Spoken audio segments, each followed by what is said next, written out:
আমরা মোটামুটি 7 থেকে 10 জনের মতো আমরা এখানে অ্যারেস্ট করছি, যাদের ব্যাগের ভিতরে আমরা ছুরি পেয়েছি, যাদের ব্যাগের ভিতরে আমরা পিস্তল পেয়েছি, এগুলো সবগুলো আমরা পুলিশের হাতে দিয়েছি। আওয়ামী লীগের মতো একটা দল আজকে এভাবে নিষ্পেষিত হবে, নিপীড়িত হবে, আমরা কখনো ভাবিনি। খুনিদের ধরিয়ে দিন।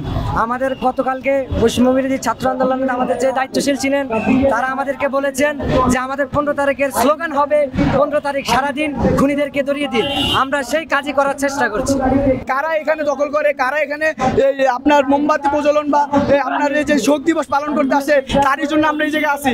আমরা এই আওয়ামী লীগকে, এই ছাত্রলীগকে নিষিদ্ধ ঘোষণা করার পরও ওরা হুমকি দিছে, এমনকি ওপেন ফায়ার করছে এই জায়গা থেকে। আমরা তার প্রতিবাদ স্বরূপ এবং সমস্ত শহীদদের দাবি স্বরূপ এবং ফ্যাসিস্টদের ফাঁসির আন্দোলনের মানে দাবি নিয়ে আমরা এখানে মূলত আজকের বৈঠক করছি। আমরা কালকে গত রাত থেকে আমরা এখানে অবস্থান করছি। যদি কোনো ফ্যাসিস্টদের পাই আমরা তার উপযুক্ত বিচার করবো। আমরা আমরা মোটামুটি 7 থেকে 10 জনের মতো আমরা এখানে অ্যারেস্ট করছি, যাদের ব্যাগের ভিতরে আমরা ছুরি পেয়েছি, যাদের ব্যাগের ভিতরে আমরা পিস্তল পেয়েছি, এগুলো সবগুলো আমরা পুলিশের হাতে দিয়েছি। তাদের মূল উদ্দেশ্য ছিল আজকে একটা অরাজকতা সৃষ্টি করে দেশের ভিতর পরিস্থিতি খারাপ করার। এই কারণে আমাদের মূল কর্মসূচি এখানে যাতে দেশের পরিস্থিতি ঠিক থাকে এবং আমাদের যে মূল দাবিগুলো এগুলো সরকারের কাছে পৌঁছায় এবং যত রকমের ফ্যাসিস্টরা আছে, যত রাঘববোয়ালরা আছে, যত রকমের স্বৈরাচার অত্যাচার কুলাঙ্গাররা আছে, তাদের ফাঁসির দাবিতে, তাদের আদেশের দাবিতে আমরা এখানে মূলত অবস্থান কর্মসূচি পালন করছি।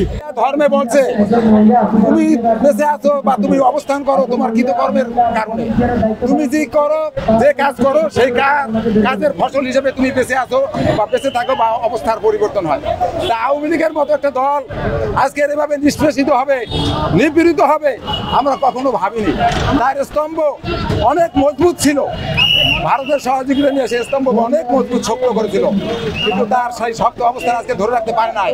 একমাত্র ছাত্র সমাজের উপর, দেশের জনগণের উপর, সাধারণ মানুষের উপর, কৃষক শ্রমিক জনতার উপর অত্যাচার করেছে। তার ফলস্বরূপ আজকে তার এই অধঃপতন। 32 নম্বরের সামনে দাঁড়িয়ে আমাদের শক্তি ছিল না এত বড় কথা বলা। তার কৃতকর্মের ফসল, কৃতকর্মের ফসল, শেখ হাসিনার কৃতকর্মের ফসল। তাদেরকে আমরা কোনো জুলুমের স্বীকার করতে পারি না। আমরা তাদের মতো না, তারা আমাদেরকে জুলুম করেছে, আমরা তাদেরকে মাফ করে দিয়েছি, ছাত্রদেরকে মাফ করে দিয়েছি। কিন্তু যারা আসলে সত্যিকার অর্থে ইচ্ছে করে, একটা হচ্ছে ভুল করা, একটা হচ্ছে ভুল মানে ইচ্ছে করে কোনো ইন্টেনশনালি করা, যারা করেছে তাদের বিচারের আওতায় না হবে। বাট আমাদের যারা পুলিশ বাহিনী রয়েছে বা অন্যান্য বাহিনী রয়েছে, বিজেপি, তাদেরকে আমরা সহযোগিতা করবো। শেখ হাসিনা বলেছেন যে 15 তারিখ তিনি আসবেন এবং তার ছেলে জয় তিনিও বলেছেন 15 তারিখে আসবেন।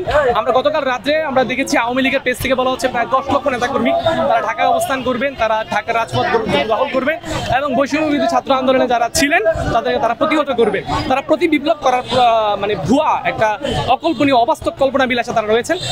সেক্ষেত্রে বৈষম্যবিরোধী ছাত্র আন্দোলনের পক্ষ থেকে বলা হয়েছে আমরা রাজপথে অবস্থান করব, আমরা রাজপথে থাকবো, আমরা দেশের নিরাপত্তার জন্য থাকবো।